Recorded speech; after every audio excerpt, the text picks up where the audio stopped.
Paco, a green parrot, sits on a tree branch, singing.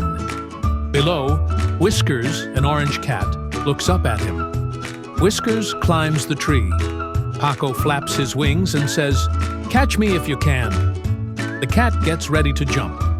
Whiskers jumps, but Paco flies to another branch. The cat lands on a thin branch. It shakes under his weight. The branch breaks. Whiskers falls. Paco flies down and grabs his fur, helping him land softly on the grass.